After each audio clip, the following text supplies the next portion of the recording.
dilakukan di luar jam pelajaran meski di sekolah yang bertujuan untuk mengembangkan minat, bakat, dan keterampilan siswa di luar materi pelajaran. Dan kegiatan di luar sekolah, di luar pembelajaran, di luar kelas yang bertujuan untuk mengembangkan minat, bakat, dan keterampilan agar sekolah itu nggak melulu tentang pelajaran aja, mengetahui dunia luar, punya teman dari kelas yang lain, atau menambah teman. Nah, mengikuti manfaat mengikuti ekstrakurikuler, kalau dibaca enggak yang di sebelah sini. Manfaat mengikuti ekstrakurikuler yang pertama, membentuk karakter yang kuat dan tangguh, peduli terhadap sesama, membangun kedisiplinan dan kejujuran. Yang kedua, mengembangkan kemampuan dalam berkomunikasi, bekerjasama, dan dapat berinteraksi dengan antar anggota. Yang terakhir, pengembangan bakat jiwa akademik, menemukan hal baru setelah dapat mengasah kemampuan yang telah dimiliki. Oke, benar sekali. Membentuk karakter yang kuat dan tangguh. Nah, dengan mengikuti organisasi tersebut, memang kita jadi terbentuk karakter yang kuat dan tangguh. Peduli terhadap sesama, karena kan temannya banyak ya. Jadi nanti kalau ada temannya kesusahan dan juga dibantu, nanti kalau di organisasi mereka kalau nggak bantu, tidak memiliki rasa empati, peduli, membangun kedisiplinan dan kejujuran, dan mengembangkan kemampuan dalam berkomunikasi.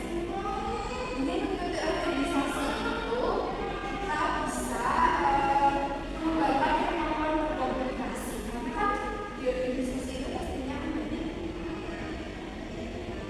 kakak-kakak kelas, jadi kita berani untuk ngomong, berani untuk berargumen gitu.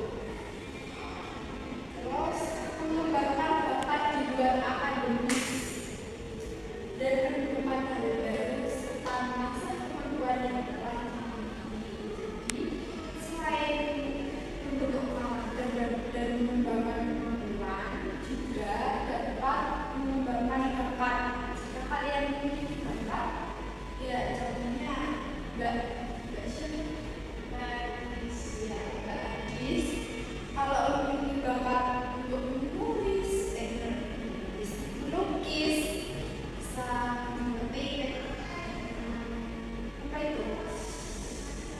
Mengikuti organisasi, melukis.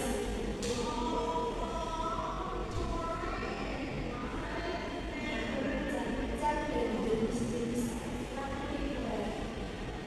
Sebenarnya di PPTI ini tidak semua organisasi tercampur, masih ada beberapa organisasi, tapi mencantumkan organisasi yang sering diikuti oleh siswa di SMA, terutama OSIS. OSIS merupakan ekstrakurikuler atau organisasi siswa di sekolah. Kegiatannya yaitu diselenggarakan oleh OSIS di sekolah dan bertujuan untuk mengembangkan keterampilan dan kemampuan siswa. Di luar kegiatan pembelajaran, dengan tujuan OSIS untuk melatih siswa agar lebih aktif dalam berorganisasi, memiliki rasa tanggung jawab, dan mampu mengembangkan potensi kepemimpinan serta komunikasi. Nah, biasanya OSIS ini sebagai asisten guru. Jadi nanti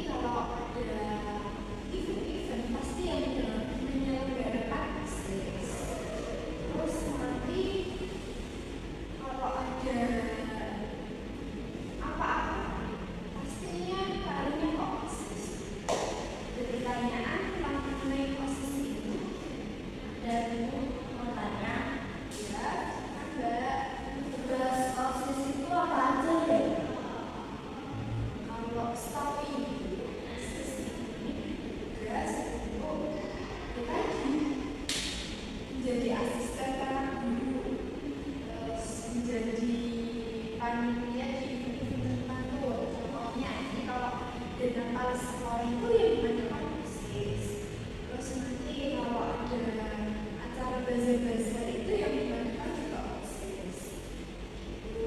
Dan kalau Mbak Dewi ingin lebih mengetahui lebih lanjut, nanti bisa daftar dulu gabung.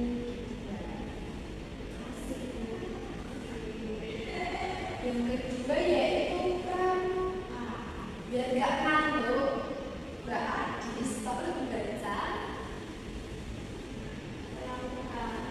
Pramuka singkatan dari Praja Pratama adalah organisasi kepanduan yang bertujuan untuk mendidik dan membentuk karakter generasi muda melalui berbagai kegiatan yang menandakan nilai-nilai kebersamaan, kepemimpinan, kemandirian, dan kedisiplinan. Pramuka fokus pada pengembangan fisik, mental, dan sosial serta lingkungan melalui berbagai kegiatan seperti perkemahan, pengetahuan alam, pertama, kegiatan sosial, dan lainnya. Betul sekali.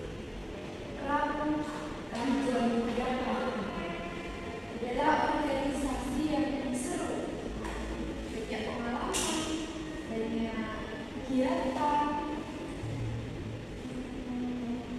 Kalau biasanya di SMK 3 ini ya, kalau baru kelas 10 wajib mengikuti pramuka selama 1 tahun.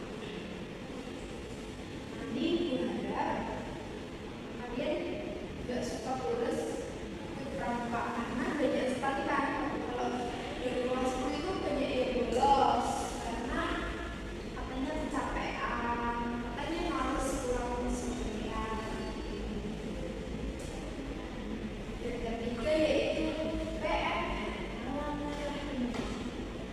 PMN merupakan bagian dari Parapellah Indonesia atau PMI yang khususnya menyasarkan pada kalangan remaja. Kegiatan PMI ini bertujuan untuk mengedukasi dan melatih remaja agar dapat memberikan pertolongan pertama pada kecelakaan dan keadaan darurat serta menjadi agen perubahan dalam hidup manusia. Pasti gunanya PMN di sekolah itu apa ya supaya bisa mencoba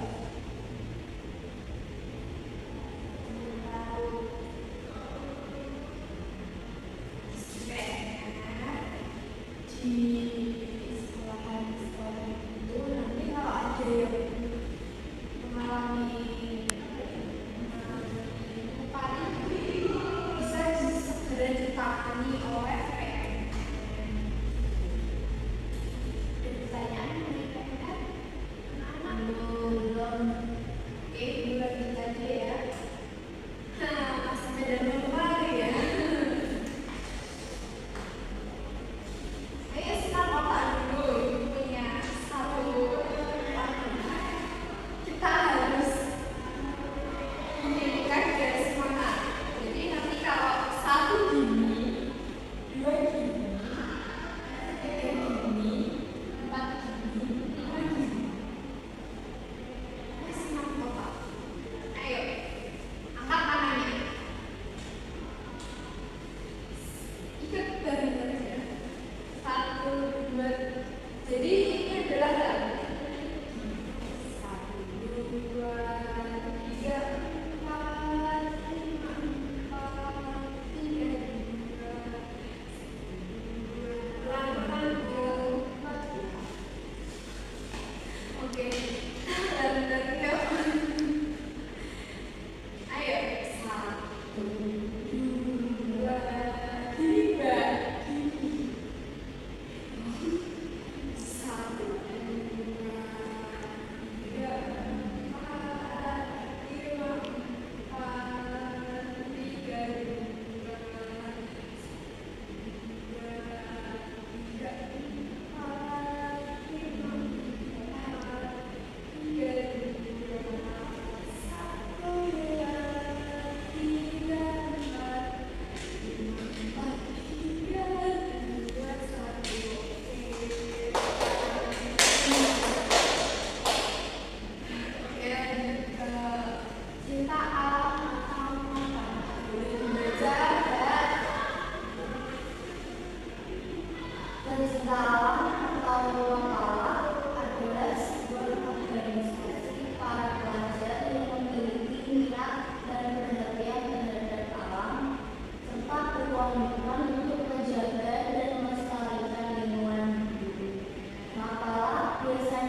Kegiatan ini diikuti oleh siswa yang tertarik untuk memperdalam agenda agama Islam serta mengenal spiritual diri.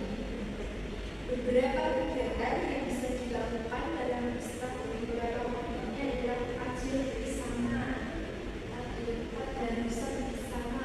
Setiap anak itu kalau nggak salah setiap harinya itu pastinya sambung ayat. Jadi nanti mereka kalau ke sekolah itu kumpul di musola dan ngaji bareng sambung ayat itu. Terus perayaan yang besar santunan anak yatim itu wajib setiap diadakan setiap bulan Suro.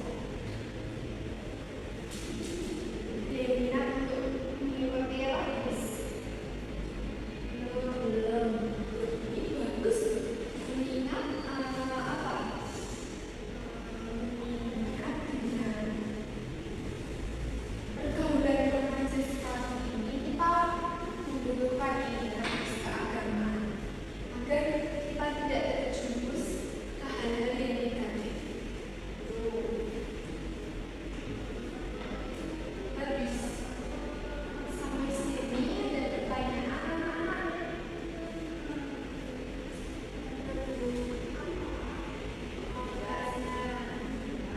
Organisasi apa yang paling diminati dari siswa SMA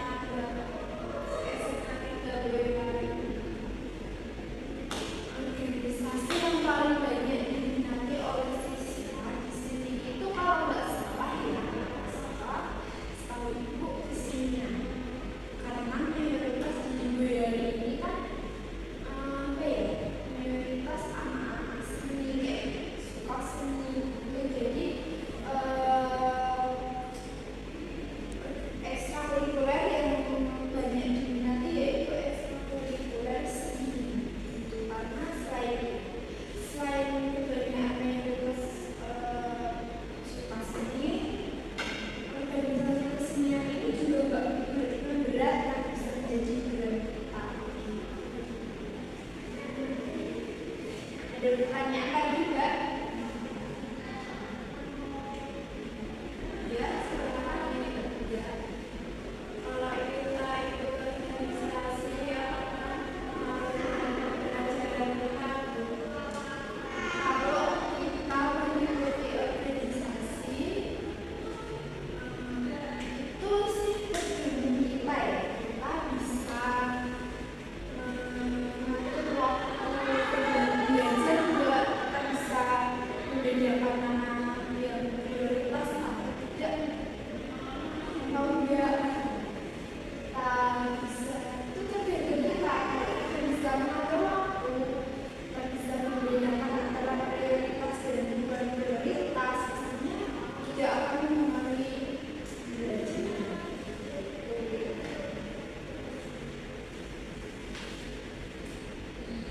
Baik, ada pertanyaan lagi ya?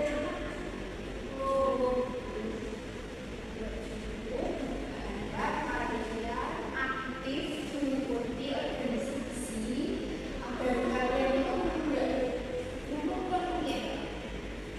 Belajar aja ini kan juga capek.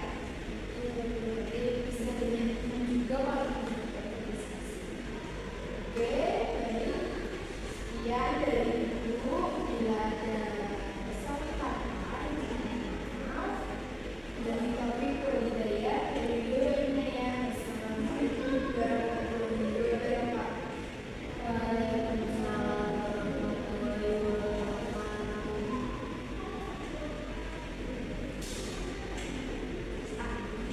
Metode yang digunakan adalah ceramah. Judul layanan orientasi topik permasalahan ini adalah pengenalan ekstrakurikuler SMA 3 Boyolali kepada peserta didik baru. Alasan mengambil topik ini karena dapat memberikan pemahaman yang jelas kepada siswa baru mengenai beberapa jenis kegiatan ekstrakurikuler yang tersedia di sekolah.